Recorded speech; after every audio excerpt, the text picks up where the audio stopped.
اللي قدامكم في الصورة دي اسمها جنى. جنى عندها 6 سنين، طفلة من محافظة البحيرة. اللي حصل لجنى كانت حاجة صعبة جدا وبشعة، بس للأسف الشديد ما حصلت لهاش من حد غريب، ده من أقرب حد ليها. هو إيه الحكاية؟ يلا بينا عشان أحكي لك، بس يا ريت تعمل لايك وشير كتير للفيديو عشان يوصل لغيرك ويسمعه لأنه مهم جدا.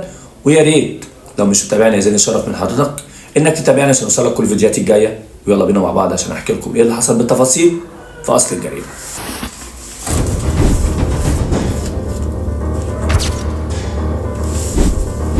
جنى أحمد ناجي رمضان من محافظة البحيرة، وتحديدا من إيتال بارود، من قرية صغيرة اسمها قادوس العوامر.